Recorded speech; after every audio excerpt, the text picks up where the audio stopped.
রাস্তার একপাশে দাঁড়িয়ে মেঘ সিগারেট খাচ্ছে। এমন সময় একটা বোরখা পরা মেয়ে তার সামনে দিয়ে যাচ্ছে। এমন সময় মেঘ মেয়েটাকে উদ্দেশ্য করে বলতে লাগলো, এই যে আপু, একটু এইদিকে শুনে যাবেন। আপনাকে আমি প্রত্যেক দিন ফলো করি। আমি আপনাকে ভালোবাসি।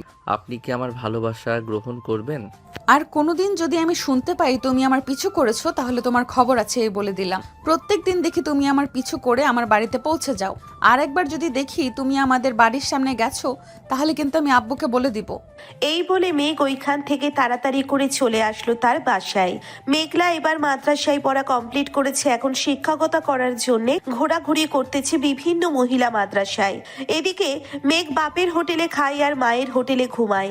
মেঘ চর খেয়ে দাঁড়িয়ে আছে। এমন সময় মেঘের বন্ধু আড়াল থেকে এসে হাসতে হাসতে বলতে লাগলো, বাহ মামা বাহ, অনেক সুন্দর একটা চর খেয়েছি। গাল পুরো লাল হয়ে আছে। মাদ্রাসার মেয়ে বলে কথা, আলাদা একটা শক্তি থাকে তাদের উপরে। আর এই মেয়েটাকে তুই এভাবে কোনো কিছু করতে পারবি না। তুই সরাসরি তোর আম্মুকে নিয়ে তাদের বাসা চলে যা, বিয়ের প্রস্তাব দে, দেখবি একদম রাজি হয়ে যাবে। কত মেয়ে দেখেছি সামনাসামনি মানা করে, তবে পিছনে কল কাটি নাড়ে। যেভাবে চর মারছে, আমি জীবনেও আর ওই মেয়ের সামনে গিয়ে দাঁড়াবো না। এখন তো ওই মেয়েকে দেখলে আমার ভয় করবে। আমি ওই মেয়ের কাছ থেকে দূরে দূরে থাকবো। আমি এখন বাসায় যাই রে, গাল ব্যথা করতেছে, গিয়ে মলম লাগাই। এই বলে মেঘ তার বন্ধুদের কাছ থেকে বিদায় নিয়ে চলে আসলো বাসায়। ফ্রেশ হয়ে বসে আছে। এমন সময় মেঘের আব্বু মেঘকে উদ্দেশ্য করে বলতে লাগলো, কিরে, সারাদিন বাইরে ঘোরাঘুরি করে কি তোর মন ভরে না? সেই সকালবেলা বের হয়েছিস, এখন দুপুর 12টা বাজে। এতক্ষণ বাইরে থাকলে পড়ালেখা কে করবে? বিজনেস কে সামলাবে? আসলে আব্বু, বাইরে থাকতে আমার ভালো লাগে। আর বিজনেস এখন তো তুমি সামলাচ্ছ, আপাতত সামলাতে থাকো। আমি না হয় আর একটু বড় হয়ে সামলাবো। তুই তো সেই কবে থেকেই বলতেছিস তুই নিজে সামলাবি, নিজে সামলাবি, কিন্তু এখনো তো সামলানোর কোনো নামগন্ধই নেই। আচ্ছা, এখন খাওয়া দাওয়া করে রুমে যা। আর তোর গাল এইরকম ভাবে ফুলে আছে কেন? মনে হচ্ছে কেউ চড় মারছে তোকে। কই না তো, আমার গাল এমনিতেই ফুলে থাকে। কই গো মেঘের মা, দেখে যাও তো, তোমার ছেলের গাল ফুলে আছে। আর তোমার ছেলে আমাদের কাছে মিথ্যা কথা বলতেছে। তোমার ছেলেকে বলো আমাদের কাছে সত্যি কথা বলতে। মেঘ, সত্যি করে বলো, কোন মেয়ের কাছ থেকে চড় খেয়ে এসেছিস? আরে আব্বু, সত্যি করেই বলতেছি, কোনো মেয়ে আমাকে চর মানে নাই। এমনিতেই সকাল থেকে গালটা ফুলা ফুলা লাগছিল। ও আচ্ছা, এখন খাওয়া দাওয়া করে মলম লাগিয়ে শুয়ে থাক, আস্তে আস্তে ফোলা কমে যাবে। মেঘ খাওয়া দাওয়া করে চলে আসলো তার রুমে। গালে মলম লাগিয়ে শুয়ে আছে। অন্যদিকে মেঘলা ফ্রেশ হয়ে নিচে এসে তার আম্মুর পাশে বসে বলতে লাগলো, আম্মু জানো আজকে কি হয়েছে? একটা ছেলেকে আমি চড় মেরেছি। ছেলেটা প্রত্যেক দিন আমাদের বাড়ির সামনে এসে দাঁড়িয়ে থাকে, আমাকে নাকি পছন্দ করে। আজকে তো সরাসরি বলে দিয়েছে, তাই আমি তার গালে চড় মারছি। ছেলেটা কি চিকন, আর মুখে কি একটা দাগ আছে কেটে যাওয়ার। সকালবেলাও দেখলাম এখানে দাঁড়িয়ে ছিল, তুই তো স্পষ্ট দেখেছিস। আমি তো এত উপর থেকে ভালোভাবে দেখতে পাই না। হ্যাঁ, ছেলেটার মুখে দাগ আছে, কিন্তু তুমি জানলে কি করে ওই ছেলেটার মুখে যে দাগ আছে কেটে যাওয়ার? তুমি কি ওই ছেলেটাকে চেনো নাকি? চিনি না, তবে আমি যেটা সন্দেহ করতেছি, যদি সে হয় তাহলে তো খুব ভালোই হবে। যদি সে হয় তাহলে এটা মনে হয় তোর ফুফুর ছেলে। আমি তো জানি ওরা এই এলাকায় থাকে, কিন্তু এত বড় হয়ে গেছে আগে জানতাম না। তুমি কোন ফুফুর কথা বলছো? শালা ফুফুর কথা বলছো নাকি পাপিয়া ফুফুর কথা বলতেছো? আমার তো দুইটা ফুপু, তুমি কার কথা বলতেছো একটু বলো তো। যদি সে হয় তাহলে বুঝবি এটা তোর সায়লা ফুপুর ছেলে। আর আমি দেখি আজকে তোর সায়লা ফুপুকে কল দিব। তুই তাহলে এখন খাওয়া দাওয়া করে নে, আমি রুমে গেলাম। মেঘলা চলে আসলো খাবার টেবিলে নিজের হাতে নিয়ে। টেবিলে বসে মুখে এক লোকমা খাবার ঢুকিয়ে মনে মনে বলতে লাগলো, এটা যদি শায়লা ফুফুর ছেলে হয় তাহলে তো আমার জন্য খুবই ভালো হবে। ছোটবেলায় তার সাথে কত খেলাধুলা করেছি, আর আজকে কত বড় হয়ে গেছে, ভাবতেই অবাক লাগতেছে। মেঘলা এই সব কথাবার্তা বলতেছে মনে মনে। বেশ কিছুক্ষণ এইরকম কথাবার্তা বলা শেষ করে খাওয়া দাওয়া শেষ করে চলে আসলো তার রুমে। বিছানায় শুয়ে ফেসবুকিং করতেছে। এমন সময় তার ফোনটা বেজে উঠলো। তাকিয়ে দেখে তার বান্ধবী আইরিন কল দিয়েছে। কলটা রিসিভ করতেই ওই পাশ থেকে আইরিন বলতে লাগলো, কিরে মেঘলা, তুই এখন কোথায় আছিস? শুনলাম তুই চাকরি পেয়েছিস। এ কথা কি সত্যি? হ্যাঁ, আমি একটা মহিলা মাদ্রাসায় চাকরি পেয়েছি। বেতনও মোটামুটি খুবই ভালো, আমার চলে যাবে এই বেতনে। ও আচ্ছা, আমারও তো একটা ব্যবস্থা করতে হবে। এভাবে আর কত বসে বসে খাবো? মেঘলা এসব কথাবার্তা বলতেছে আইরিনের সাথে। বেশ কিছুক্ষণ কথাবার্তা বলা শেষ করে ফোনটা কেটে দিয়ে ঘুমের দেশে পাড়ি জমালো। বিকালে ঘুম থেকে উঠে ফ্রেশ হয়ে নিচে নামতেই দেখতে পেল অচেনা একটা মহিলা বসে আছে। মেঘলাকে দেখে মেঘলার আম্মু বলতে লাগলো, মেঘলা, এই যে তোর শায়লা ফুপু, আর ওইটা তোর শায়লা ফুপুর ছেলে ছিল। তুই অনেক বড় জিনিস মিস করে ফেলেছিস। ইস, যদি জানতাম তাহলে তো তার গালে চড় মারতাম না। আর শায়লা ফুফু কেমন আছো? অনেকদিন পর তোমার সাথে দেখা হয়েছে। হ্যাঁ, অনেকদিন পর তোদের সাথেও আমার দেখা হয়েছে। আর তোরা এখানে থাকিস আর আমি জানি না? জানবে কি করে? আমরা তো এখানে নতুন এসেছি, এই 2-3 মাসের মতো হবে। ভেবেছিলাম তোমাকে ফোন দিব, কিন্তু তোমার নাম্বার ছিল না আমার কাছে। তোমার ছেলে কিন্তু অনেক বড় হয়ে গেছে। আজকে আমাকে রাস্তায় প্রপোজ করতে চেয়েছিল, পরে তাকে আমি চড় মারছি। এটার জন্যই তো ওর গাল ফোলা ফোলা লাগছিল। ওর আব্বু জিজ্ঞেস করছিল, কিন্তু সে বলে নাই। ছোট থেকেই তো দুজন একসাথে বড় হয়েছিস, এখনো আগের মতো ঝগড়া করবি নাকি যদি দুজন এক বাড়িতে থাকিস? এত কিছু জানি না, তবে তোমার ছেলেকে আমার ভালো লেগেছে। আমি তোমার ছেলেকে বিয়ে করব, অন্য কাউকে কিন্তু বিয়ে করব না।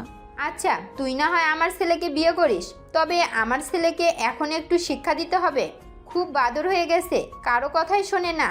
তুই যদি তাকে ভালো করতে পারিস, তাহলে আমরা নিজে দাঁড়িয়ে তোদের দুজনের বিয়ে দেবো।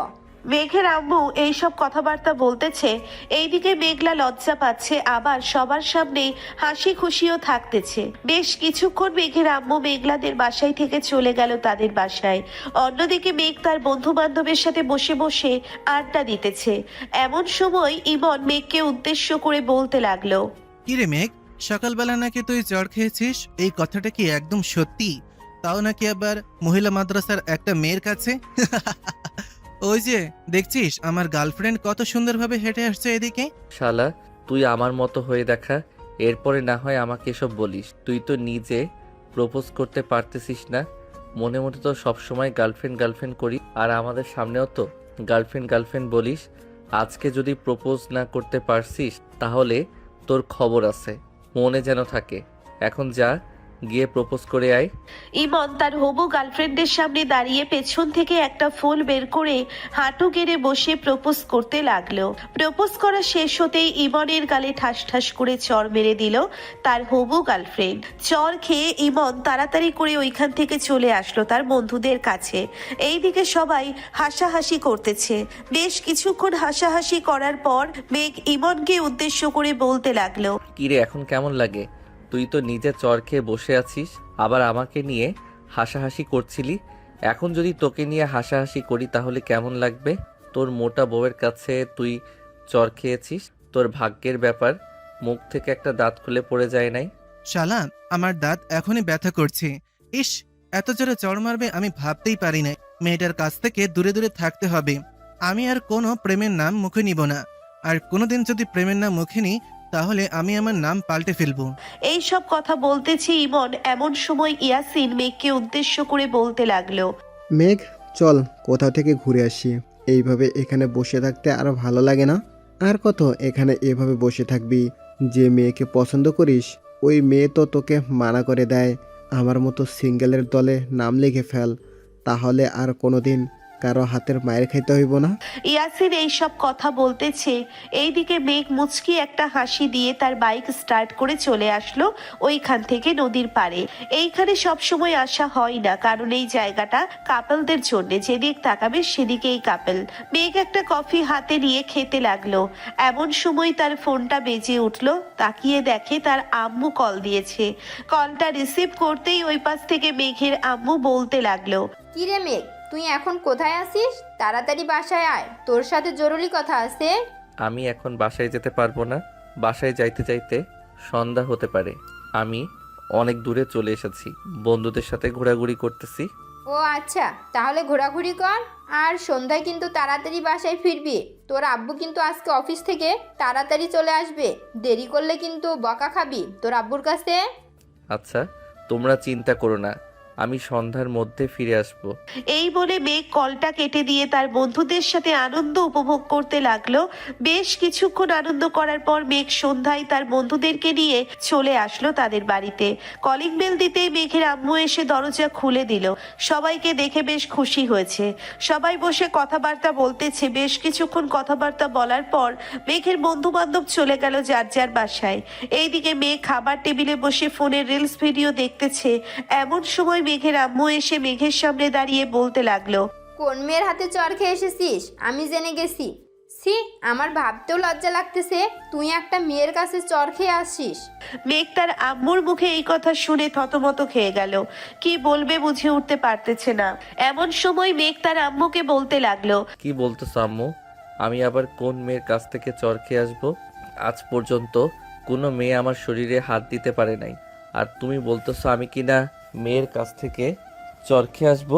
হয়েছে হয়েছে, আর মিথ্যা কথা বলতে হবে না। এখন রুমে যা, আর তোর আব্বু কিছু কাজ দিয়ে গিয়েছিল, দেখিস তোর রুমের ভিতর হয়তো ফাইল রাখা আছে, ফাইলগুলোর কাজ করে ফেল গিয়ে। মেঘ চলে আসলো উপরে। ফাইলগুলো দেখে একটা একটা করে ফাইলের কাজ শেষ করতে লাগলো। বেশ কিছু সময় পর ফাইলের কাজ শেষ হতেই মেঘ ব্যালকনিতে চলে আসলো। বসে বসে ফোন টিপতেছে। এমন সময় তার ফোনটা বেজে উঠলো। তাকিয়ে দেখে অপরিচিত নাম্বার থেকে কল এসেছে। কলটা রিসিভ করতেই ওই পাশ থেকে একটা মেয়ে বলতে লাগলো, কিরে, সকালবেলা আমার হাতের চর কেমন লেগেছে? এখনো গালে দাগ হয়ে আছে নাকি? মেয়েটার কথা শুনে মেঘ বিশ্বাস করতে পারতেছে না ওই মেয়েটা তাকে কল দিয়েছে। মেঘ মেয়েটাকে উদ্দেশ্য করে বলতে লাগলো, মানে, আর আপনি কে? আপনাকে তো আমি চিনলাম না। আমাকে ফোন দিয়েছেন কেন? সকালবেলা চরের কথা ভুলে গেছিস নাকি?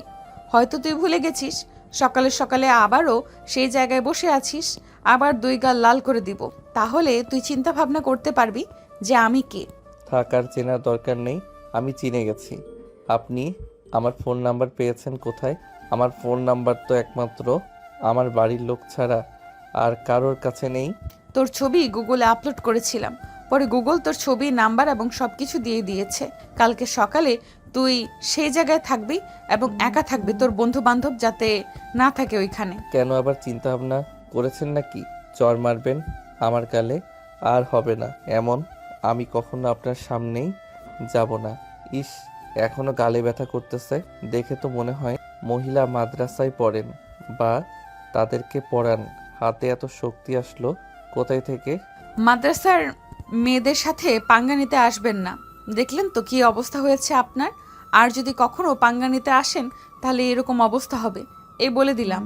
এই বলে মেঘলা কলটা কেটে দিল। অন্যদিকে মেঘ বিছানায় শুয়ে শুয়ে চিন্তা ভাবনা করতেছে কার কাছ থেকে নাম্বারটা নিয়েছে। মেয়েটা চিন্তা ভাবনা করতে করতে কখন যে ঘুমিয়ে গেছে খেয়াল নেই তার। পরের দিন সকাল 7টায় মেঘ ঘুম থেকে উঠে ফ্রেশ হয়ে হালকা পাতলা চা নাস্তা করে বাহিরে বের হয়ে যেতে লাগলো তার গন্তব্যে।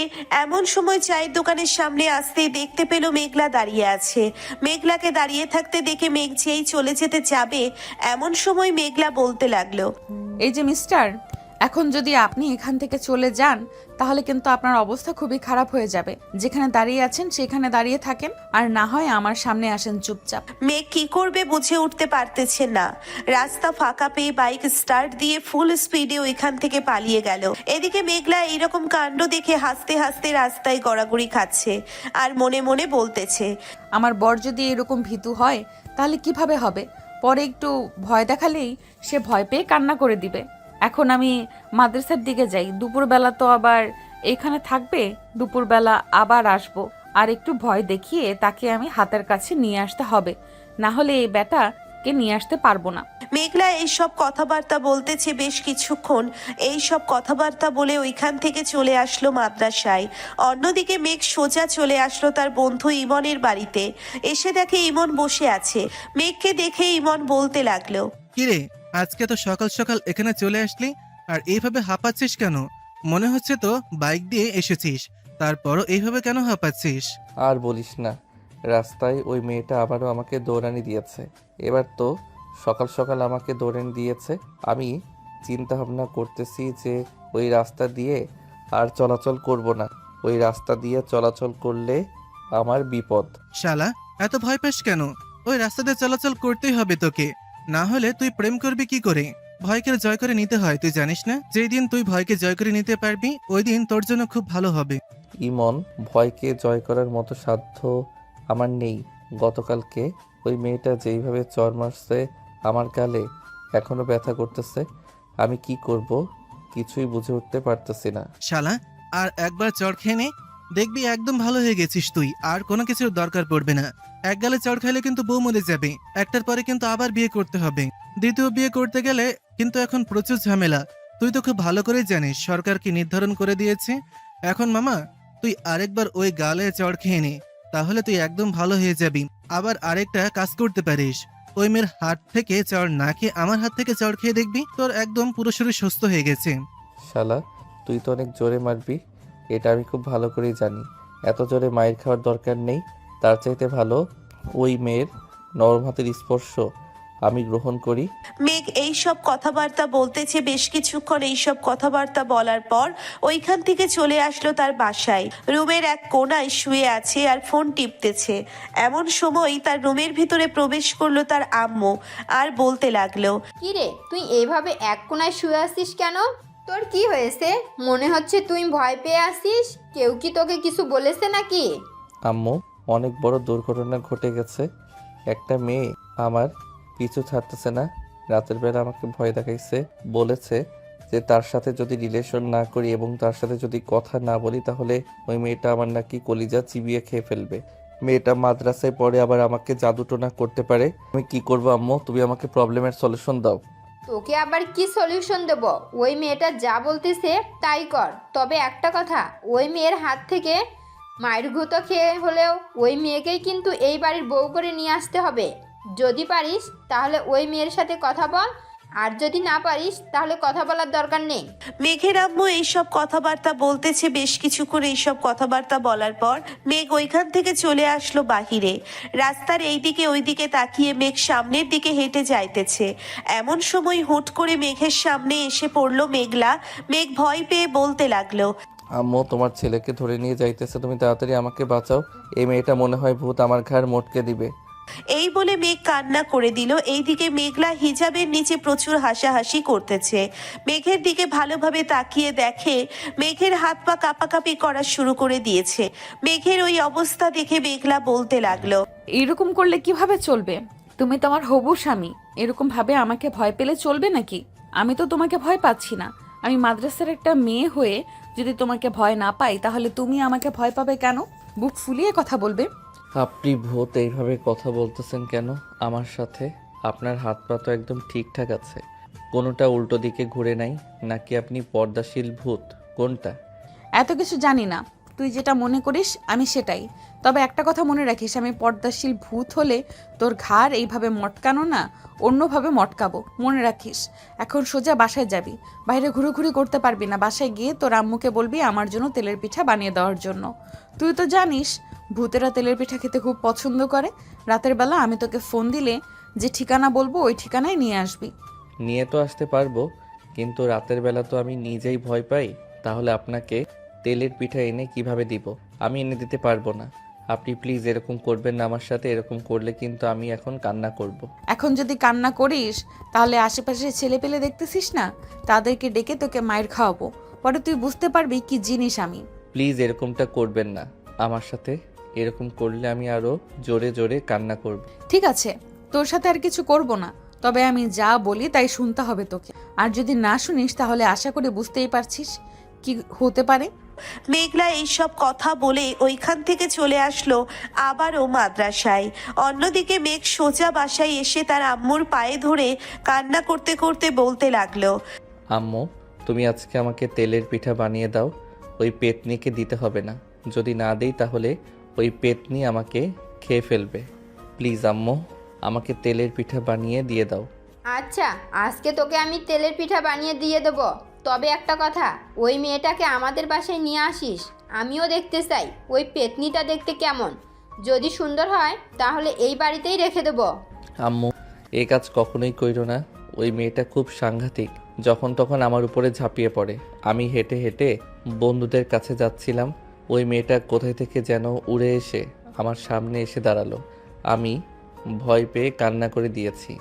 ভালো করেছিস, কান্না করেছিস? এখন মেয়েটা তোর কাছে কি চাইছে আমাকে এটা বল। তেলের পিঠা খেতে চাইছে নাকি আরো অন্য কিছু খেতে চাইছে? আমার যতটুকু মনে আছে মেয়েটা তো তেলের পিঠা খেতে চাইছিল, এছাড়া তো আর কিছু চাই নাই। ওই মেয়েটা ফোন দেওয়ার আগে তাড়াতাড়ি আমাকে তেলের পিঠা বানিয়ে দাও, আমি সব কিছু রেডি করে রাখি। মেঘ এইসব কথাবার্তা বলতেছে। বেশ কিছুক্ষণ এইসব কথাবার্তা বলার পর চলে আসলো তার রুমে, বিছানায় বসে আছে। এমন সময় মেঘের ফোনটা বেজে উঠলো। তাকিয়ে দেখে ইমন কল দিয়েছে। কলটা রিসিভ করতেই ওই পাশ থেকে ইমন বলতে লাগলো, কিরে শালা, তুই না সে কখন ফোন দিয়ে বললে আসতেছিস, এখনো আসার নাম নেই কেন তোর? ঘরের ভেতর বসে থাকিস সারাদিন, কয়েকদিন তো ঠিকঠাক মতন বাইরে বের হয়েছিলি, এখন আবার সে আগের মতন হয়ে গেছিস।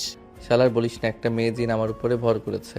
এখন ওই মেয়েটা যা খেতে চাইতেছে যদি আমি তা না দেই তাহলে ওই মেয়েটা আমাকে মেরেই ফেলবে। আমি কিছুক্ষণ আগে যেতে চাইছিলাম তোদের ওইখানে, ওই মেয়েটা আমাকে বাধা দিয়েছে। হুট করে কোথায় থেকে উড়ে এসে আমার সামনে এসে দাঁড়ালো, আমি দেখতেও পাই নাই। শালা, এসব কি বলছিস? আজব আজব কথা, একদম মিথ্যা কথা বলবি না। আমি জানি ওই মিথ্যা কথা বলছিস তুই। তোর এইসব মিথ্যা কথা কিন্তু আমার একদম ভালো লাগছে না। তুই এখন আসবি নাকি আসবি না এই কথা বল। যদি না আসিস তাহলে কিন্তু আমরা তোর বাসায় এসে তোকে তুলে নিয়ে এরপর বাইরে আসবো। আচ্ছা, তুই তোর বাইক নিয়ে বাড়ির সামনে আয়, আমি বের হইতাছি। ইমন তার বাইক স্টার্ট দিয়ে চলে আসলো মেঘের বাড়ির সামনে। এইদিকে মেঘ মুখে মাস্ক, চোখে কালো চশমা আরো ইত্যাদি ইত্যাদি জিনিস পরে এসেছে বাহিরে।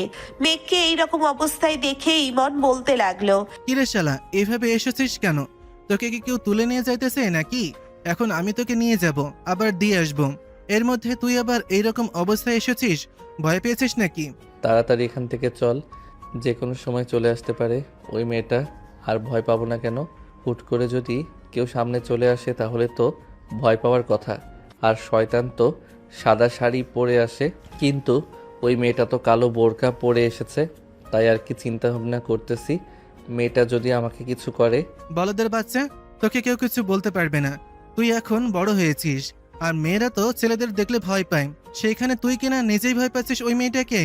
ভাই, তুই আমাকে এখান থেকে নিয়ে চল, আমি এই বাড়ির সামনে থেকে যত তাড়াতাড়ি যেতে পারি সবার সামনে, তত তাড়াতাড়ি আমার জন্য ভালো হবে। ইমন তাড়াতাড়ি করে মেঘদের বাড়ির সামনে থেকে চলে আসলো 3 রাস্তার মোড়ে। এসে দেখে তার সকল বন্ধুরা দাঁড়িয়ে চা খাইতেছে। মেঘ তাড়াতাড়ি করে সবার মাঝে ঢুকে পড়লো। ওইদিকে মেঘলা পড়ানো শেষ করে বিকেল বেলা বাড়ির দিকে যাইতেছে। এমন সময় মেঘকে দেখতে পেল সবার সামনে দাঁড়িয়ে দাঁড়িয়ে হাসতেছে আর চা খাইতেছে। এটা দেখে মেঘলা তার ফোনটা বের করে মেঘের নাম্বারে কল দিতেই মেঘ তার পকেট থেকে ফোনটা বের করে স্ক্রিনে থাকাতেই দেখতে পেল মেঘলা কল দিয়েছে। এটা দেখে মেঘ কিছুটা ভয় পেয়ে সবার দিকে তাকালো। মেঘের এইরকম চাহনি দেখে রানা বলতে লাগলো, কিরে, তুই এইভাবে আমাদের দিকে তাকাচ্ছিস কেন? আর কে ফোন দিয়েছে? কল রিসিভ কর। মামা, আবারও ওই ভূত কল দিয়েছে। এখন আমি কি করব? এখন যদি আমি কলটা রিসিভ না করি তাহলে তো ওই মেয়েটা আমাকে মেরেই ফেলবে। এই কথা বলতে বলতে কলটা কেটে গেল মেঘের। এইদিকে মেঘ ওই নাম্বারে কল দিতে যাবে, এমন সময় ওই পাশ থেকে আবারও কল আসলো। কলটা রিসিভ হতেই মেঘলা ভয়ঙ্কর গলায় বলতে লাগলো, এই তোকে আমি কি বলেছিলাম? তুই সেই কাজ করেছিস? সেই কাজ না করে তুই তোর বন্ধুদের সাথে আড্ডা দিতেছস, তাই না? আজকে রাতে তুই আমার সাথে যখন দেখা করতে আসবি তখন আমি তোকে চিবিয়ে চিবিয়ে খাবো। আপনি দেখেন কি করে, আমি যে আমার বন্ধুদের সাথে দাঁড়িয়ে দাঁড়িয়ে চা খাইতেছি আর আড্ডা দিতেছি। আপনি নিশ্চয়ই ভূত, প্লিজ আমার কোনো কিছু করবেন না, আমি আপনার 2টা পায়ে পড়তেছি। মেঘ এইসব কথা বলতেছে। বেশ কিছুক্ষণ এইসব কথা বলার পর ওইখান থেকে দৌড়ে চলে আসলো বাসায়। তার আম্মুকে উদ্দেশ্য করে বলতে লাগলো, আম্মু, পিঠা বানানো শেষ হয়েছে নাকি? ওই ভূত মেয়েটা তো আবার আমাকে কল দিয়েছিল, বলেছে যে সন্ধ্যা 6টার দিকে নাকি তাকে পিঠাগুলো পৌঁছে দিতে হবে। তুমি কয়টা পিঠা রেডি করেছো? এই নে সবগুলো পিঠা রেডি করে এই বক্সের ভিতরে ভরে রেখেছি, তুই সন্ধ্যাবেলা নিয়ে যাস। মেঘের আম্মু মেঘের হাতে বক্স দিয়ে চলে গেল রান্নাঘরে। এইদিকে মেঘ বসে আছে ফোনের অপেক্ষায়। সন্ধ্যা 6:15। এমন সময় মেঘের ফোন বেজে উঠল। মেঘ কলটা রিসিভ করতেই ওই পাশ থেকে মেঘলা বলতে লাগলো, তুই এখন উত্তর পাড়ায় বাজারের সাথে একটা পানের দোকান আছে, ওই দোকানের সামনে তুই দাঁড়াবি, আমি ওই দোকানের সামনে আসব। 6:30 যাতে আমি তোকে ওইখানে দেখতে পারি, মনে থাকে যেন তোর। এই বলে মেঘলা তাড়াতাড়ি করে কলটা কেটে দিয়ে রেডি হয়ে চলে আসলো পানের দোকানের পিছনে তার বান্ধবীর বাসায়। মেঘ তাড়াতাড়ি করে তার বাইক স্টার্ট দিয়ে চলে আসলো সেই পানের দোকানের সামনে। আশেপাশে তাকিয়ে দেখে কেউ নেই। মেঘ তার পকেট থেকে ফোনটা বের করে ফোন দিল মেঘলাকে। এইদিকে মেঘলা ফোন পেয়ে বলতে লাগলো, ওইখানে দাঁড়া, আমি আসতেছি। মেঘ দাঁড়িয়ে রইল। এমন সময় হুট করে মেঘলা পেছন থেকে গিয়ে বলতে লাগলো, কিরে, তুই কি কানা নাকি? আশেপাশে তাকিয়ে দেখতে পারছিস না কেউ এসেছে নাকি আসে নাই? আমার হাতে পিঠা দে, আর শোন, তোর কাছে টাকা থাকলে আমাকে টাকা দিয়ে যা। আপনি তো ভূত, আপনি চাইলে তো অনেক টাকা যেখান থেকে পারেন সেখান থেকে নিতে পারবেন। আমি তো গরিব ভিখারি মানুষ, আমার কাছে আবার টাকা কোথা থেকে আসবে? তোর পকেট চেক করব নাকি আমি চেক করলে কিন্তু আশা করে বুঝতেই পারছিস, যা পাবো সব নিয়ে যাব। মেঘ তাড়াতাড়ি করে পকেট থেকে 500 টাকা বের করে মেঘলার হাতে দিয়ে বলতে লাগলো, এই টাকাটা আমার কাছে ছিল, এর বেশি টাকা নেই। আর বাকি যে টাকা আছে ওই টাকা দিয়ে আমি তেল ভরবো বাইকের। ঠিক আছে, যা। আর তুই কি বাজে নেশা করিস নাকি? তোর ঠোঁট কালো কেন? নিশ্চয়ই তুই সিগারেট খাস, তাই না? না না, আমি সিগারেট খাই না। সিগারেট খাইলে তো আপনি দেখতে পারতেন, কারণ আপনি তো ভূত, আমার দিকে সব সময় তাকিয়ে থাকেন। মেঘলা কেমন করে যেন মেঘের দিকে তাকিয়ে রইল। এদিকে মেঘলা এইরকম চাহনি দেখে মাথা নিচু করে দাঁড়িয়ে আছে। বেশ কিছুক্ষণ এইভাবে যাওয়ার পর মেঘ বলতে লাগলো, এবারের মতো আমাকে মাফ করে দেন। আমি এসব বাজে নেশা করি না, শুধু বন্ধু বান্ধবের সাথে চা খাই, এর বেশি আমি কিছু খাই না। বিশ্বাস না করলে আমি আমার বন্ধুদের ফোন দেই, আপনি জিজ্ঞেস করেন আমার বন্ধুদেরকে। জিজ্ঞেস করার কোনো প্রয়োজন নেই, তোকে দেখেই মনে হয় তুই ভালো মানুষ। তবে আমি যদি কখনো দেখি না আমার সামনে কখনো তুই যদি সিগারেট খাস, তাহলে তোর ঠোঁট জোড়া আমি সেলাই করে কামড়ে কামড়ে খেয়ে ফেলবো। আশা করছি তুই বুঝতে পারছিস আমি কি বোঝাতে চাইছি তোকে। হ্যাঁ, আমি বুঝতে পারছি আপনি কি বোঝাতে চাইছেন। আমি সিগারেট খাইলে ও আর কোনোদিন খাবো না। আজকের পর থেকে আমার শিক্ষা হয়েছে। আচ্ছা, এই দুনিয়াতে কি আমাকে ছাড়া আর কাউকে দেখেন নাই? এইভাবে আমার ঘাড়ের উপরে এসে পড়েছেন কেন? আমি তো জানি ভূতেরা ভালো মন্দ কিছু খেয়ে এরপরে চলে যায়, আপনি যাইতেছেন না কেন? আমি যেতে পারি একমাত্র তোর বিয়ের পর। তুই আমাকে বিয়ে কর, তাহলে দেখবি আমি তোর জীবন থেকে চলে গেছি। এইভাবে আর অত্যাচার করব না তোর উপর। মরছি, আমি মরছি, আর কাউরে মারবো না। মেঘ মনে মনে মরার গান গাইতেছে। এইদিকে মেঘলা কেমন করে যেন তাকিয়ে আছে। মেঘ তাড়াতাড়ি করে বাইক স্টার্ট দিয়ে ওইখান থেকে চলে গেল বাসায়। অন্যদিকে মেঘলা যেই তার বাড়ির দিকে যেতে যাবে, এমন সময় দোকানদার বলতে লাগলো, মামনি, এই ছেলেটা কি তোমার জামাই নাকি? এইভাবে তোমাকে ভয় পাইলে তো সারা জীবন তোমার গোলামি খেটে যাবে। এখনো জামাই হয় নাই আঙ্কেল। আসলে এই ছেলেটা আমার ফুফুর ছেলে। ছোটবেলায় ওর সাথে অনেক খেলাধুলা করেছি, পরে এখানে ওরা চলে এসেছে, আমরাও এখানে চলে এসেছি। প্রায় 3 মাস হয়েছে। পরে ফুফুর সাথে দেখা সাক্ষাৎ হয়, জানতে পারি যে এটা তার ছেলে। আস্তে আস্তে তাকে ভালো লেগে যায়, তাই আর কি তার উপরে একটু অধিকার খাটাচ্ছি। সামনে আশা করি আমাদের বিয়ে হবে। দোয়া করবেন আমাদের জন্য। অবশ্যই দোয়া করব তোমাদের জন্য, কারণ তোমরা অনেক সুখে থাকবে। যেইভাবে ছেলেটাকে শাসন করো, আশা করি ছেলেটা কখনোই বাজে কাজ করবে না বা বাজে কোনো নেশায় আসক্ত হবে না। মেঘলা দোকানদারের সাথে আরো 2-3 মিনিট কথা বলে ওখান থেকে চলে আসলো। বাসায় কলিং বেল দিতেই তার আম্মু এসে দরজা খুলে দিল আর বলতে লাগলো, কিরে, তুই এতক্ষণ কোথায় ছিলি? সন্ধ্যার আগে না তুই বাসায় চলে আসিস? তাহলে এতক্ষণ বাইরে ছিলি কেন? এই দেখো, ফুফুর ছেলেকে ভয় দেখিয়ে ফুফুর হাতের তেলের পিঠা বানিয়ে এনেছি খাওয়ার জন্য। অনেক দিন হয়েছে তেলের পিঠা খাই না। ও আচ্ছা, তাহলে এই ব্যাপার। আমি তো ভাবছিলাম অন্য কিছু। তুই হয়তো আজকে আরো বেশি করে পড়াচ্ছিস। আচ্ছা, এখন তাহলে রুমে যা, আর তাহলে পিঠাগুলো এখানে রেখে যা, উপরে নিয়ে যাওয়ার দরকার নেই। সন্ধ্যাবেলা বাইরে থেকে নিয়ে এসেছিস। মেঘলা তেলের পিঠাগুলো টেবিলের উপরে রেখে চলে আসলো উপরে। ফ্রেশ হয়ে নিচে গিয়ে তেলের পিঠা খেতে লাগলো। তেলের পিঠা খাওয়া শেষ করে তার আম্মুকে উদ্দেশ্য করে বলতে লাগলো, আম্মু, আমি কালকে ফুফুদের বাসা থেকে ঘুরে আসব। আমাদের মাদ্রাসা থেকে তো খুব কাছেই ফুফুদের বাসা। ফুফুর নাম্বারও আমার কাছে আছে, দরকার পড়লে আমি ফুফুকে ফোন দিয়ে বলবো যে আসার জন্য। ঠিক আছে, যাস। তবে ওই বাড়িতে রাতের বেলা থাকা দরকার নেই। রাতের বেলা কিন্তু চলে আসিস। আর মেয়েকে ভয় দেখাস কম, ছেলেটা এমনিতেই ভীতু। ছোটবেলা খুব সাহসী ছিল, বড় হয়ে এখন ভীতু হয়ে গেছে। হতে পারে। আচ্ছা আম্মু, এখন আমি উপরে গেলাম। আব্বু আসলে কিন্তু আমাকে ডাক দিবে, একসাথে 3জন মিলে খাওয়া দাওয়া করব। আর পিঠা কিন্তু আরও রয়েছে বক্সের ভেতরে, তোমরা খেয়ে নিও। এই বলে মেঘলা ওইখান থেকে চলে আসলো। উপরে রুমের ভিতরে বসে মেঘকে কল দিতেই মেঘ কলটা রিসিভ করলো। মেঘলা মেঘকে উদ্দেশ্য করে বলতে লাগলো, এই, তোর কি পড়াশোনা নেই? আর তুই কি চাকরি বাকরি করিস না নাকি? পড়ালেখা করি, চাকরি বাকরি করি না। চাকরি আরও কয়েকদিন পর করব। এখন চাকরি করব না। বাপের হোটেলে বসে বসে খাবি কেন? তুই নিজেও চাকরি করবি।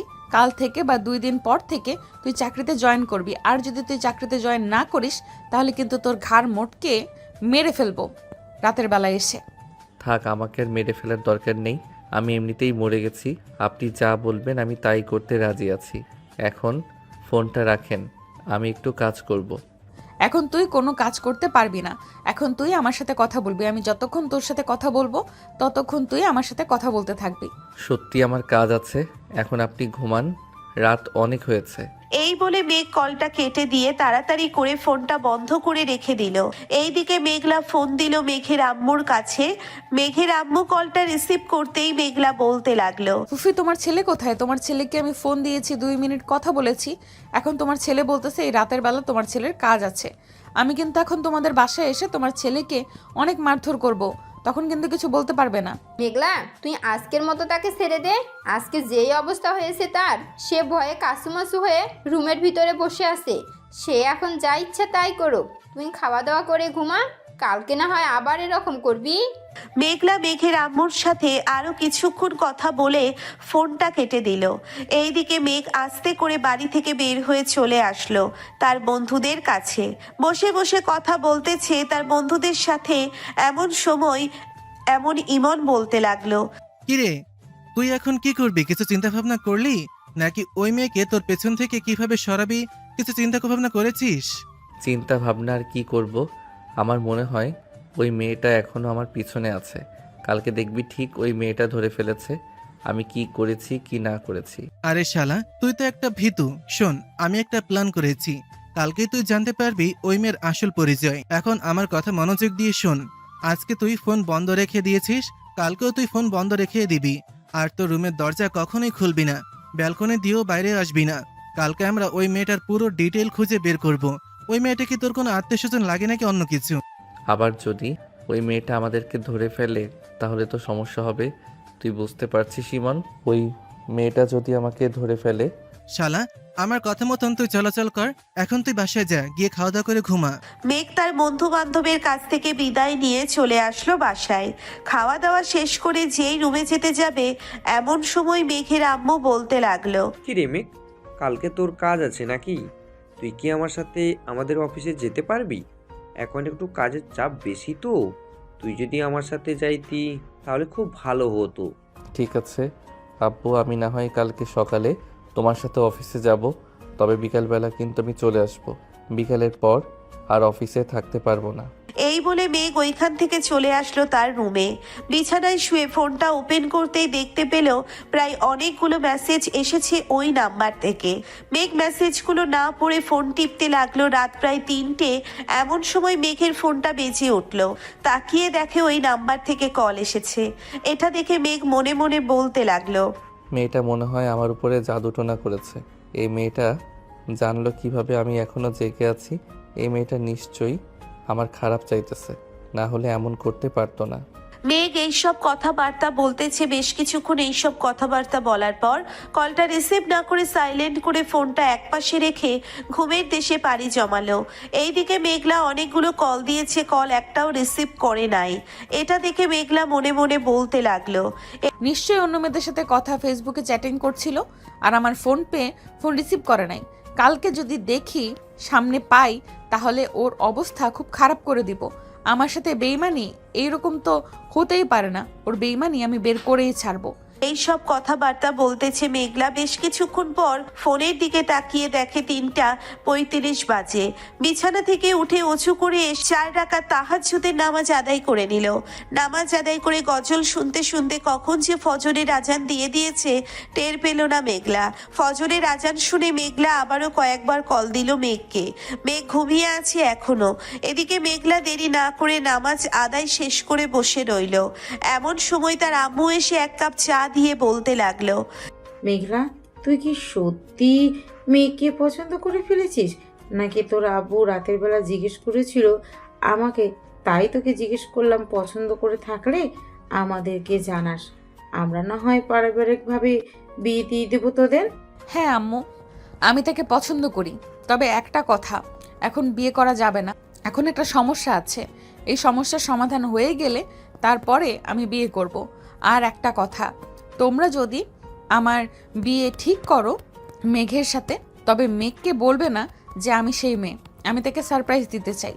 ঠিক আছে, তুই যেদিন বলবি সেই দিন বিয়ে হবে তোদের। এছাড়া আমরা বেশি জোরাজুরি করব না তোকে। তবে একটা কথা মনে রাখিস, বিয়ের আগে কিন্তু কখনোই তোর মুখটা কাউকে দেখাস না। মাদ্রাসায় পড়িস তুই, মেয়েকে পছন্দ করিস, একমাত্র তার অধিকার আছে তোকে দেখার। আম্মু কখনোই চিন্তা করো না, এরকম কোনো কিছুই হবে না।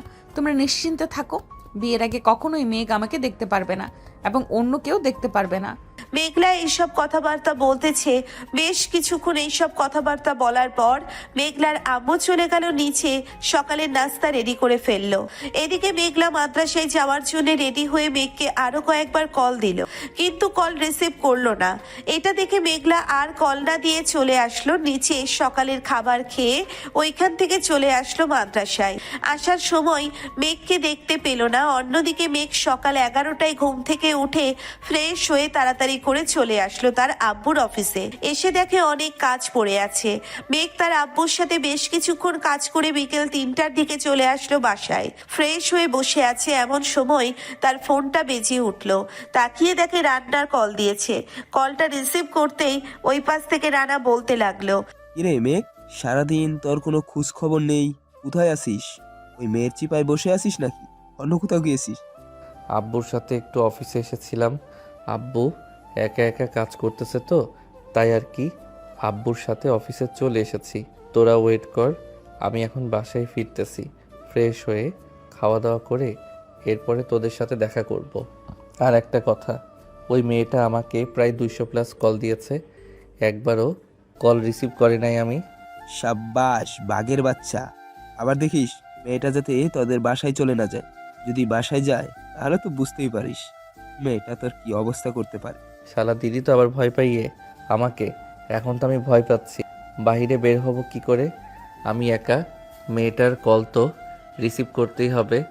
আজকে রিসিভ না করলে তো আমাকে মেরেই ফেলবে। ভূতের মতো যেই চেহারা একবারও তো দেখি নাই। আর ভূতের চেহারা দেখে আমি কি করব? ভূতের চেহারা তো দেখতে খুবই খারাপ হয়, আমি দেখতে পারবো না। এই মেয়েকে দেখলে আমি অজ্ঞান হয়ে যাব। শালা তুই ইঁদুরের চাইতেও অদম। ইঁদুর তো বিড়াল দেখলে দৌড়ে পালায়, কিন্তু তুই তো বিড়াল দেখলেই হা করে মরে যাস। তুই থাক। এই বলে রানা কলটা কেটে দিল। এইদিকে মেঘ বাসায় এসে ফ্রেশ হয়ে খাবার টেবিলে মাত্র বসেছে, এমন সময় তার ফোনটা বেজে উঠলো। মেঘ একবার তার আম্মুর দিকে তাকিয়ে ফোনটা হাতে নিয়ে কলটা কাপা কাপা হাতে রিসিভ করতেই ওই পাশ থেকে মেঘলা বলতে লাগলো, কিরে, তোকে কালকে রাতে 3টা থেকে কল দেওয়া শুরু করেছি, তুই আমার কল একবারও রিসিভ করিস নাই কেন? আমি কিন্তু দেখেছি তুই রাত 3:30 পর্যন্ত জেগেছিলি। সত্যি করে বলবি তুই এত রাত পর্যন্ত কি করেছিস? কয়টা মেয়ের সাথে কথা বলেছিস? এই মেয়ে তো দেখি পুরো আমার ভবিষ্যৎ জানে। এখন আমি কি করব? এই মেয়েকে কি উত্তর দিব?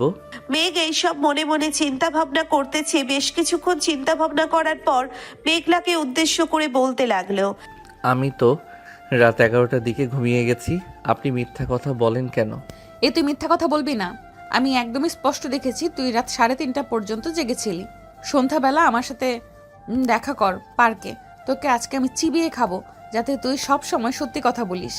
প্লিজ আমাকে মাফ করে দেন, আমি আপনার 2টা পায়ে পড়তেছি। আমি সন্ধ্যার দিকে আপনার সাথে দেখা করব, তারপরেও আপনি আমাকে চিবিয়ে খাবেন না?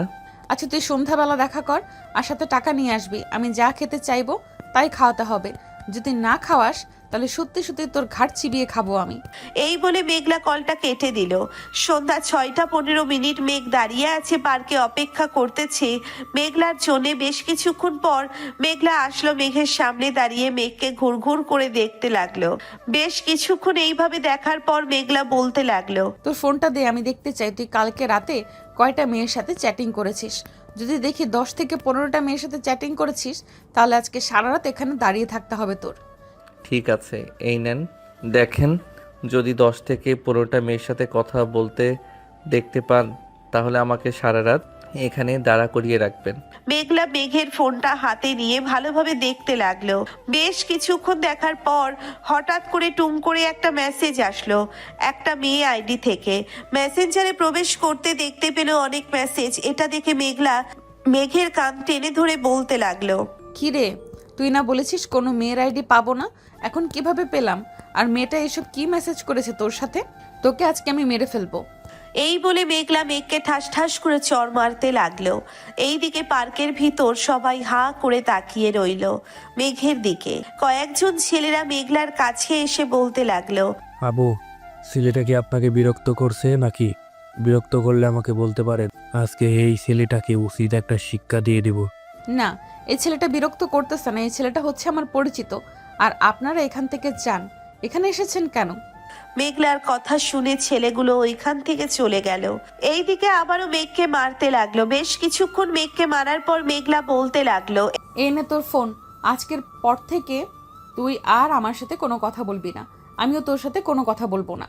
এই বলে মেঘলা পার্ক থেকে বের হয়ে চলে আসলো সোজা বাসায়। এদিকে মেঘ ওইখানে দাঁড়িয়ে আছে। এমন সময় পেছন থেকে কে যেন মেঘের কাঁধে হাত রাখলো। মেঘ পেছন ফিরতেই দেখতে পেল অপরিচিত একটা লোক। বয়স আনুমানিক 55 থেকে 60 হবে।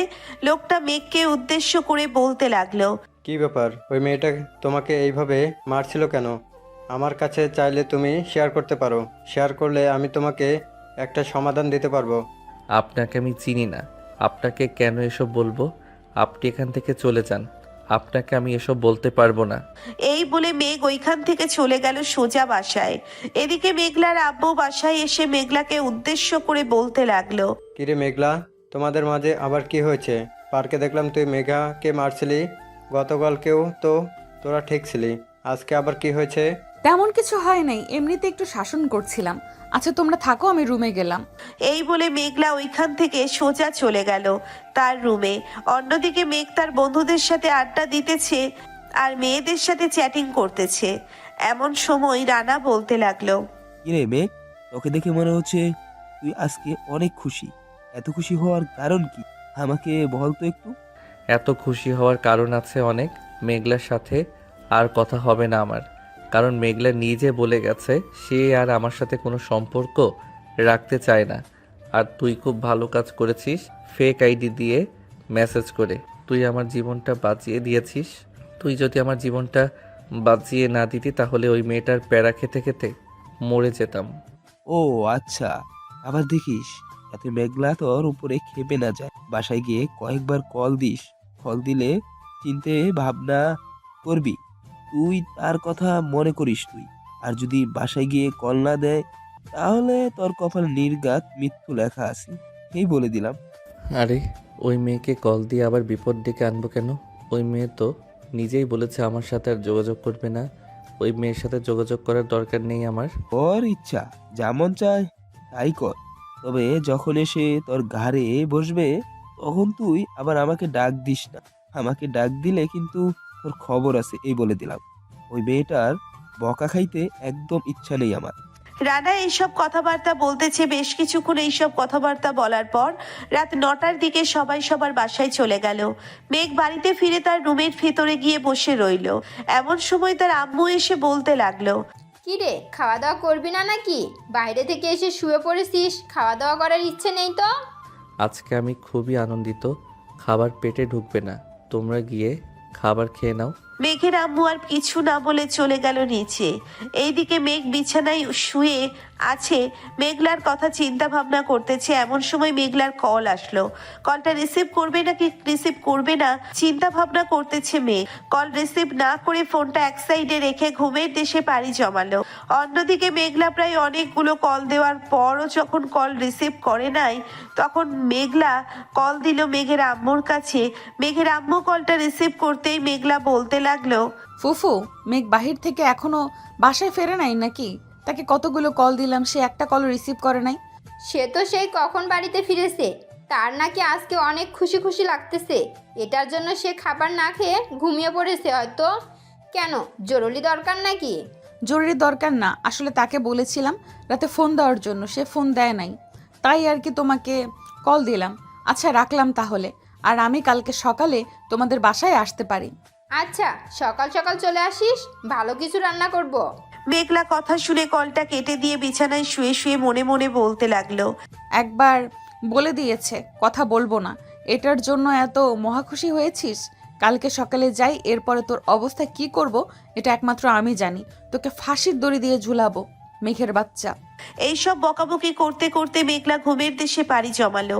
পরের দিন ঘুম থেকে উঠে মেঘলা তাড়াতাড়ি করে সকাল সকাল চলে আসলো মেঘদের বাসায়। কলিং বেল দিতেই মেঘের আম্মু এসে দরজা খুলে দিল। মেঘলা বলতে লাগলো, মেঘ ঘুম থেকে উঠে গেছে নাকি এখনো ঘুমাচ্ছে? এখনো ঘুমাচ্ছে, গিয়ে দেখ আর ডেকে নিয়ে আয়, আমি ততক্ষণে রান্না শেষ করে ফেলি। মেঘলা এইসব কথাবার্তা বলতেছে। বেশ কিছুক্ষণ এইসব কথাবার্তা বলার পর চলে আসলো মেঘের রুমে। এসে দেখে মেঘ নাক ডেকে ঘুমাচ্ছে। এটা দেখে মেঘলা রুমের ভিতরে প্রবেশ করে দরজাটা ভালোভাবে লাগিয়ে দিয়ে তার ব্যাগের ভিতর থেকে রশ্মিটা বের করে হাত পা ভালোভাবে বেঁধে মেঘের মুখে কস্টিপ মেরে দিল। মেঘ নিঃশ্বাস ছাড়তে পারতেছে না, তাই তাড়াতাড়ি করে উঠতে যাবে, এমন সময় দেখতে পেলেও সে নড়াচড়া করতে পারতেছে না। এটা দেখে আশেপাশে তাকাতেই দেখতে পেল মেঘলা দাঁড়িয়ে আছে। মেঘলাকে দেখে ভয় পেয়ে গেল মেঘ, কারণ সে জানে মেঘলা এখন প্রচুর রেগে আছে, তার সাথে যা ইচ্ছে তাই করতে পারে।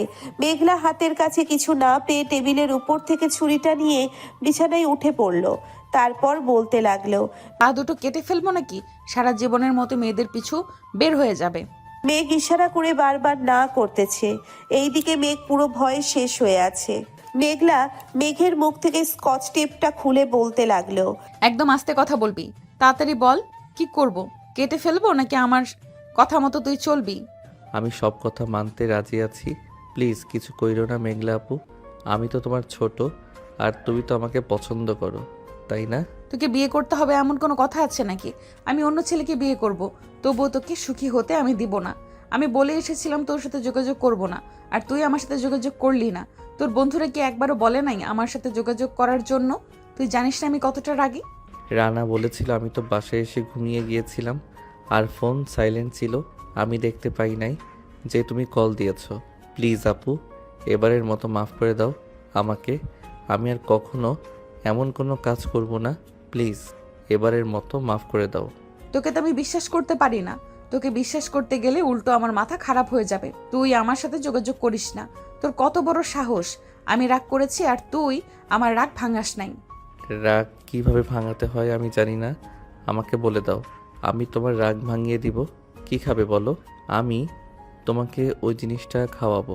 তোর খাওয়াতে হবে না, আমি আমার নিজেটা নিজেই খেয়ে নিতে পারবো। চুপচাপ শুয়ে থাক। এই বলে মেঘলা মেঘের ঠোঁট জোড়া কামড়ে ধরে চুষতে লাগলো।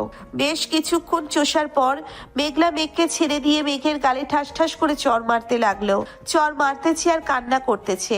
মেঘলাকে কান্না করতে দেখে মেঘ বলতে লাগলো, কান্না করতেছো কেন? যা করার করেই তো ফেলেছো, এখন তো ছাড়ো আমাকে। এটা চাইতেছো, এটা বললে কি আমি দিতাম না নাকি তোমাকে? তুই অন্য মেয়েদের পেছনে ঘুরুঘুরি করিস কেন? আমি দেখতে খারাপ নাকি অন্য মেয়েদের চাইতে? তো সব দিক থেকে পারফেক্ট। মাদ্রাসায় পড়ি তো কি হয়েছে? আমি কি রোমান্টিক না নাকি? আমি জানতাম মাদ্রাসার মেয়েরা রোমান্টিক হয় না, কিন্তু তুমি যে এতটা রোমান্টিক আগে জানতাম না। তুমি আমাকে মেরেছো, আমি তোমার সাথে কোনো কথাই বলবো না। তুমি আমাকে মারলে কেন? আগে মেরেছি, প্লিজ রাগ করিস না। তুই যা চাইবি এখন থেকে তাই করতে পারবি, তবে আমার কথা মতো চলতে হবে। আমি যা বলবো তাই করতে হবে। ঠিক আছে, তুমি যা বলবে তাই করতে রাজি আছি আমি।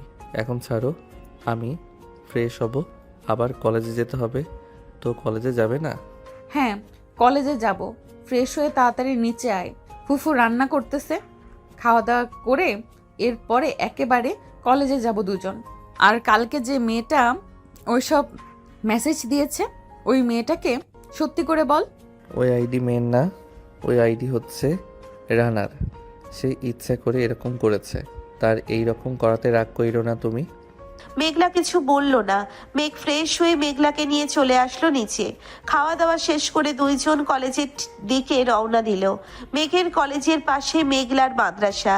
মেঘ কলেজের সামনে এসে মেঘলাকে বিদায় দিয়ে দিল। মেঘলা চলে গেল মাদ্রাসায়। অন্যদিকে মেঘ কলেজের ভিতরে প্রবেশ করতেই রানা এসে মেঘকে উদ্দেশ্য করে বলতে লাগলো, কিরে মেঘ, তোকে কি বলেছিলাম আমি? এই মেয়েটা তোকে ছাড়বে না, দেখিস আমার কথা একদম মিল হয়ে গেছে। এই মেয়েটা তোকে ছাড়ে নাই। হ্যাঁ রে, এই মেয়েটা আমাকে ছাড়বে না। এই মেয়েটার সাথে আমার বিয়ে হবে আমি নির্ঘাত ধারণা করতে পারছি, কারণ সকালবেলা যে অবস্থা দেখেছিলাম, এই মেয়েটা আমার পুরো সর্বনাশ করে দিতে চেয়েছিল। কোনো রকম তার কাছ থেকে বেঁচে ফিরেছিলাম। তাহলে খুবই ভালো হতো, এই মেয়েটা আর কাউকে বিয়ে করতে পারতো না।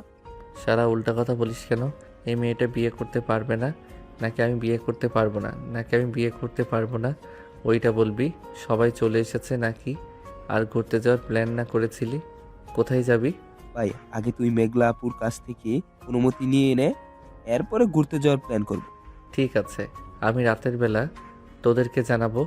আর ঘুরতে গেলে অনেক দূরে যেতে হবে, যাতে ওই মেয়েটা যেতে না পারে। আচ্ছা, অনেক দূরেই যাব, তুই চিন্তা করিস না।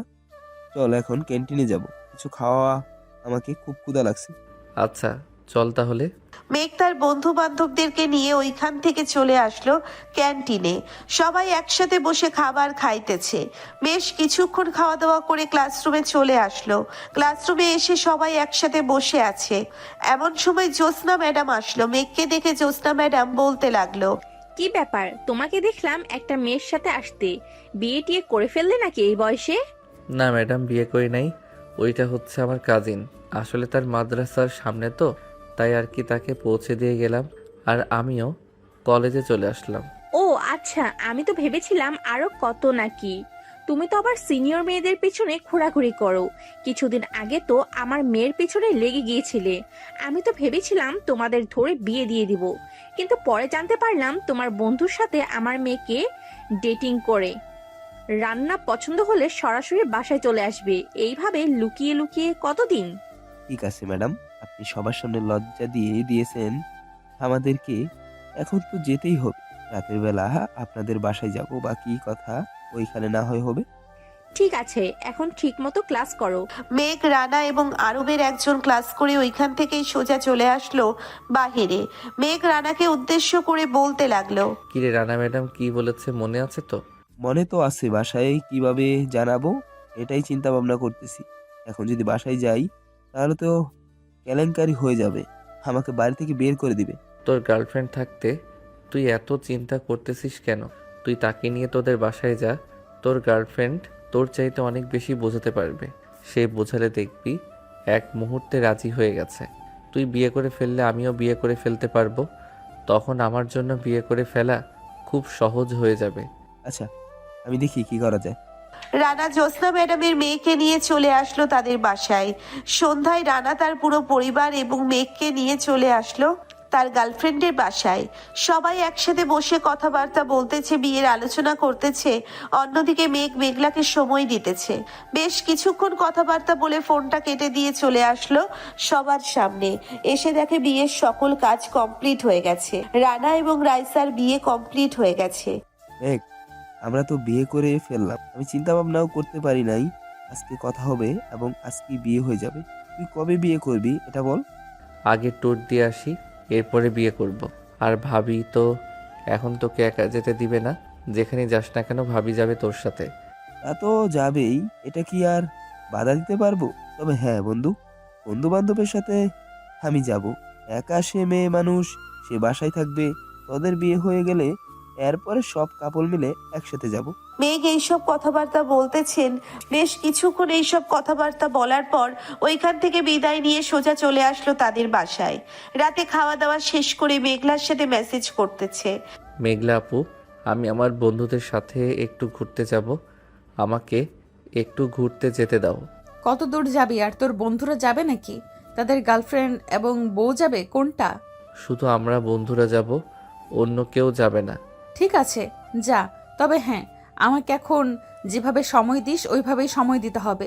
যদি না দিতে পারিস তাহলে বুঝতেই পারছিস, ঘুরোঘুরি করে আসার পর আবারও তোর উপরে অত্যাচার করব। এবার সত্যি সত্যি তোর পা কেটে ফেলবো বেশি বাড়াবাড়ি করলে। এবার আর কোনো বাড়াবাড়ি করব না, চিন্তা করো না তুমি। মেঘ এইসব কথাবার্তা বলতেছে। বেশ কিছুক্ষণ এইসব কথাবার্তা বলার পর ফোনটা রেখে ঘুমের দেশে পাড়ি জমালো। পরের দিন বিকেলবেলা মেঘ মেঘলার কাছ থেকে বিদায় নিয়ে চলে আসলো তার বন্ধুদের কাছে। গাড়ি রেডি করাই ছিল, সবাই উঠে বসে পড়লো। গাড়ি চলতে লাগলো তার আপন গতিতে। মেঘ তার বন্ধু বান্ধবের সাথে আড্ডা দিতেছে, ওইদিকে মেঘলা মেসেজ করতেছে, কিন্তু মেঘের কোনো রেসপন্স নেই।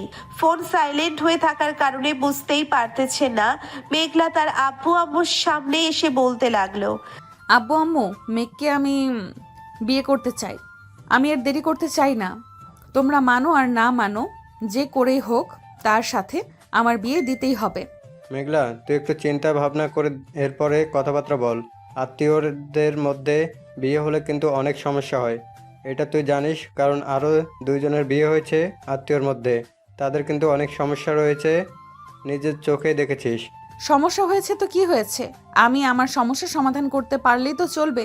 তোমরা আমাদের বিয়ে দিয়ে দাও, ফুফু আর ফুফার সাথে কথা বলো। আচ্ছা চল, এখন আমার সাথে মেঘদের বাসায় মেঘদের আব্বু আম্মুর সাথে কথা বলবো। মেঘলা তার আব্বু আম্মুকে নিয়ে চলে আসলো মেঘদের বাসায়। কলিং বেল দিতেই মেঘের আম্মু এসে দরজা খুলে দিল। সবাইকে একসাথে দেখে ভিতরে নিয়ে আসলো। সবাই খাবার খাইতেছে, হালকা পাতলা চা বিস্কুট। এমন সময় মেঘলার আব্বু বলতে লাগলো, মেঘলা তো পাগল হয়ে গেছে মেঘকে বিয়ে করার জন্য। এখন কি করব? আমরা মেঘকে বিয়ে করতে না পারলে মেঘলা তার নিজের কিছু একটা করে ফেলবে। আমরা কি বলেছি নাকি যে বিয়ে দেব না? মেঘলা, এসব কি আবোল তাবোল বলিস? তোর আব্বু আম্মুকে নিয়ে এসেছিস, আমরা তো কথা বলবো, উল্টাপাল্টা আর কোনো কথা বলবি না।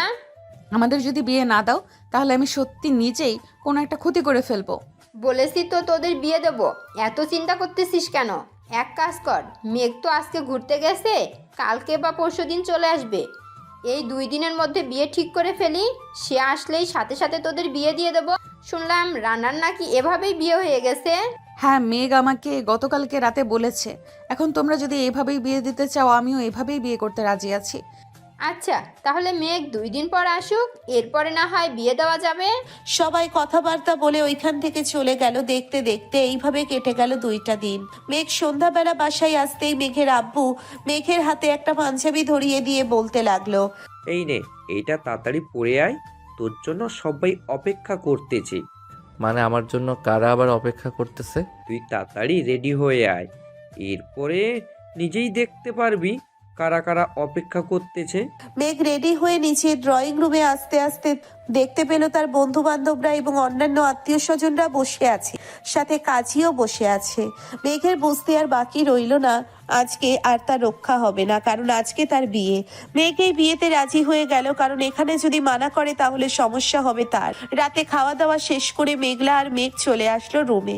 মেঘলা দরজাটা লাগিয়ে দিয়ে মেঘকে বিছানায় ধাক্কা মেরে ফেলে দিয়ে মেঘের উপরে উঠে গেল আর বলতে লাগলো, এখন থেকে তো আর আমাকে ইগনোর করতে পারবি না। এখন আমি তোর বউ, যেভাবে চাইবো সেভাবেই চলতে হবে। এই 2 দিন আমাকে অনেক কষ্ট দিয়েছিস, এখন এই কষ্ট কিভাবে দূর করবি আমি জানি না। তাড়াতাড়ি এখন কষ্ট দূর কর। ঠিক আছে, করতেছি। এই বলে মেঘ মেঘলাকে জড়িয়ে ধরে মেঘলার ঠোঁটে ঠোঁট ডুবিয়ে দিল। আস্তে আস্তে মেঘলার কষ্টগুলো দূর হচ্ছে। মেঘ বেশ কিছুক্ষণ পর এইভাবে কষ্ট দূর হওয়ার পর মেঘলা মেঘকে আর শক্ত করে জড়িয়ে ধরলো আর বলতে লাগলো, আমাকে এইভাবে আরো ভালোবাসতে হবে। এখন আরো ভালোবাসো আমাকে। আজকে সারা রাত এইভাবে আমাকে ভালোবাসবে। সারা রাত এইভাবে ভালোবাসলে তোমার তো কষ্ট হবে, আর আমারও তো কষ্ট হবে। একটু তো রেস্ট নিতে হবে। ঠিক আছে, রেস্ট করবে, এখন আদর করো। মেঘ মেঘলাকে আদর করতেছে। বেশ কিছুক্ষণ এভাবে আদর করার পর দুজন একে অপরের বুকের মাঝে শুয়ে ঘুমের দেশে পাড়ি জমালো। দুজন ঘুমের দেশে পাড়ি জমাক। আমরা তাহলে এখন বিদায় নিই, তাদেরকে আর বিরক্ত না করি। সবাই ভালো থাকবেন, সুস্থ থাকবেন, ধন্যবাদ।